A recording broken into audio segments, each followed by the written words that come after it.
พี่น้องสบายดีเด้อตอน3 โมงเป็นบอตะเวนแลดเลยนะไก่สีดงสวนนี่เลยเด้พี่น้องเอ้ยผมดูสวนข่อยก็เละเบิดแทนนี่ไม่จะน้ำมงบวบอยู่เทิงพุ่นพี่น้องพอว่ามันเหี่ยบ่ได้วะโดนลงนี่เต็มเบิดเลยนี่บวบแห้งในหลายเก็บเข้าไว้กับบักหลายเลยสิได้เฮ็ดหัวไม้เฮ็ดอันนี้นานหน่อยหมากอ่อนมันเก็บบ่กินบ่เบิดนี่มีในเด้อค่ะจะไปสิต้องมีในเด้อมันโดดดัดบันนะออกมาแสงตะเวนอยู่เนาะเต็มผาอยู่แดดไม่ต่อยบัวฝนบักได้ลายอยู่ถึงพอจะว่าจังได้พี่น้องเลยกินเวิร์ดวางดูพวกบวบมันหาว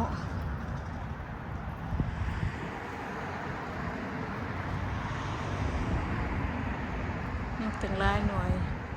จะเพิ่งเบียดเต็มเบิดแทนนะเบียดมันเต็มเบิดแทนกระเทียมค่อยออกเบิดแล้ววะเสือนี่ก็มักติดไปตอมว่ะทีนี้ก็สิปลูกเขาอยู่ปลูกโบราณอันนี้ป้าไปเห็ดปุ๋ยได้ในเครือบักอื่นนี่ก็จะเป็นกูมันพี่น้องมันเป็นปุ๋ยเลยมองดูนี่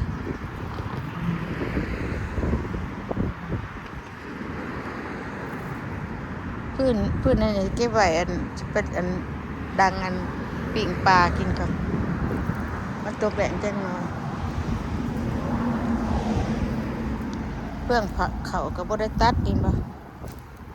เพื่องเขาก็ยังมีอยู่ด้วยนี่เด็กตื่นอยู่มันจะเอาซ้ำนี่ออกจากนี้ไปปลูกบักซะดีซะปลูกบักทั่วซ้ำเขานี่นะเอาออกไปทางอื่นตัดเอาเพื่องไว้แต่บอกวิวนี้มันเขาบ่อยากตรงเนี่ยมีอยู่ตัวตรงตัวบ่ตรงนะมันบ่ถึกจังไดบ่มันห่มก็คือบ่ได้ห่มนะพี่น้องห่มก็บ่ได้ห่มก็คือเป็นแนวนี้ว่ะ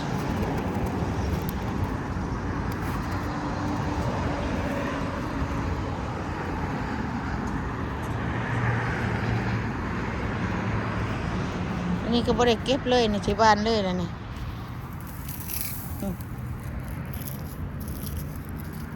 บ้าน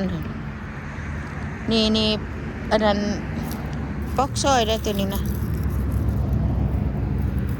ในปอกซอยแล้วนี่บ่ได้เก็บเลยต้นน้องนี่ร้ายคือเก่าอยู่แล้วเนี่ยสิเอาเวียมันไปสิเกิดอะไรจักหน่อยนี่มันก็เกิดแล้วนี่บ้านปัสสติทั่วแดนขนาดบ่ได้กู้กันบ่พักกันเป็นพักเป็นนั่นน่ะนี่ก็สิบ่ได้กู้นี่ป้าให้มันอันนั้นป้าให้มันเกิดเป็นปุ๋ยในน่ะสวนเจ้าของนี่น้ำมักของไม้นี่เก็บไปอยู่นอกกับบักหลายๆอันผักกาดนี่ล่ะในผักกาดเดี๋ยวก็มันเกิดจี้ที่อยู่ได้น่ะหลายดีนะฮะเป็นสิได้ยับหัวใหม่อยู่เขาตัวนี้บ่ได้ปลูกเลยป้าไปเฮ็ดปุ๋ยสิปลูกนั่นอันนี้ไว้เบิ่งว่าแข็งขอกินบ่เบิดกับบ้านนกนี่นะหน่วยมันได้มันก็เกิดเบี้ยมาแก่นี่ต้นไอ้โปนบ่ได้ตายได้นี่ใหญ่ล่ะปีหน้านี่เป็นหมากแล้วนี่นะใหญ่ไวโอ้ในหันบ่มีอะไรได้เอโปเนาะสงสัยพองลกถิ่มบ่ลกถิ่มอีดีบ่เป็นหยัง ต้นมะพร้าวในตีเป็นกะเป็นหลอกหลายๆแบบเป็นหน่วย2-3หน่วยต้นนายคือหยังนี่ตัวเป็นหน้าอุจจุจะอยู่นี่เบื้องต้นว่ากันแอปเปิลแฟร์เบิ่งดูตายบ่หรือยังแต่จริงมันบ่ตายนะบ่ตายแต่มันนั่นยังดีอยู่นี่มันสิปกจะผีขึ้นไป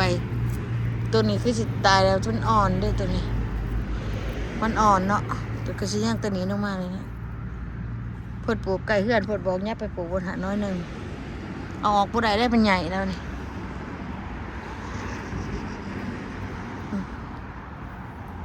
แอปเปิลแฟร์หน่วยใหญ่ๆขายแพงนะไปซื้อมา$4 $5พอ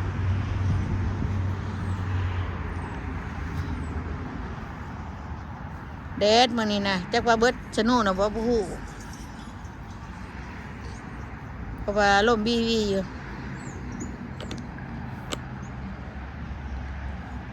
แดดคือหยังนี่มึงนี่แสงตะเวนจ้า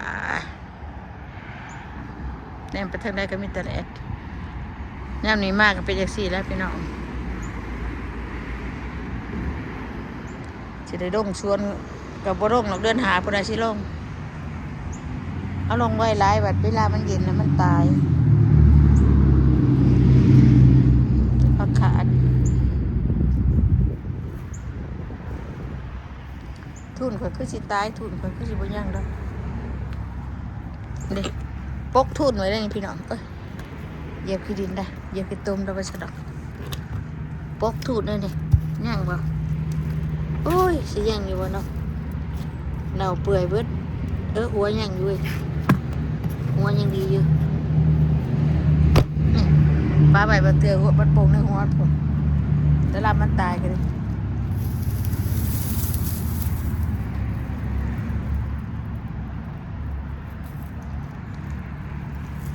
คือได้เฮ็ดถั่วเฮ็ดชวนอีกแล้วเพิ่นเอามาเครือมาถิ่มใส่ในเบิ่งดูตู้นี่จะนอนข้างในมันเกิดลายเลยนั่นนี่โอ้ยเดี๋ยวเอาแคนดี้ไว้พอก็ลงเนี่ยก็ต่ออยู่นี่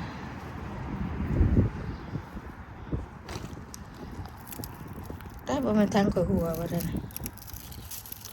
ทั้งหัวอีกแล้ววะน้ำแข็งก้อนใหญ่ทั้งหัวอีกแล้วจักสิปลูกบักผักไปอีกก็จะเอาหน้ามันมาบานไว้ก็บานชนิดไว้ปลูกชนิดละ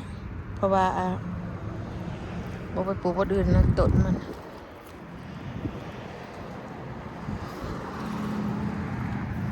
ต้นนกแค่เขาทำลายถึงละเพราะว่ามันหลายโพดมันเกิดเวี่ยวทั่ววัดกลางบ้านนี่เด้นี่ไปน้ำหากมันสิทำลายถิ่มเบิดนี่นะสิไปตามเขาเจ้าอยู่ตลาดก็ว่าเอาหยังมาฉีดมันจังสิตายหญ้านี่เก็บไว้เฮ็ดพื้นต้นมันก็ได้งามันเฮ็ดปีกนั่นปีกนี่เนาะมีเตาอยู่นี่เจ้าน้าเคยสิได้ตัดถิ่มแล้วเนี่ยเป็นหมากออกมากะบ่ค่อยแซ่บมันบ่หวานมันจางๆจังได๋บ่สิเอาอันใหม่มาปลูกโอ้ไปเบิ่งกระเดบก่อนดื่มแล้วนี่ต้นกระเดบเอาต้นกระเดบมาปลูกซะนี่ต้นอันนี้มักอันนั้นพับเมดี้นี่กับแบล็คเบอร์รี่นี่กับขาทิ่มดะเพราะว่าเจ้าอยากมันนะจะเอาต้นกระเดบใส่นี่ตายบ่หรือว่าจังได2ต้นนี่ย่านตายอยู่ที่จริงนะมันบ่ตายเด้ปลูกมะนาวบ่ตายได้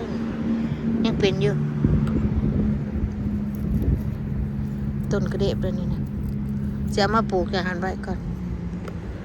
เนี่ยต้นหน่อไม้คอยพิติกัดออกได้หลายเลยปลาแข่งที่เต็มที่กันเชือกกันเกิดนี่ไง เต็มที่เลยพี่น้องได้หลายในแข่งคมได้น้ำลายดีก็เอาวานทิมไปนี่ก็เป็นยังดอกเพราะว่าตัวเองก็กินบ่ได้เลยคมนี่เดือดพอดีนี่สิปลูกหมากอันนั้นใช่สิบ่ปลูกเพชรอะสิปลูกอันหมักน้อยใช่ไปกระทำหาแต่บักน้อยปลูกหญ้าบักน้อยปลูกหญ้าคือยังตามหาบักน้อยปลูกบักน้อยเทพี่น้องอยู่ดีไม่แห้งพี่น้องขอโทษที่จะเสียงรถเสียงล่างเขามาตรการนี่ได้ย่ามไม่มากก็เป็นแบบนี้แหละบายเด้อพี่น้องเด้ออยู่ดีไม่แห้งโศกมานดำด้วยเฮงๆปังๆไป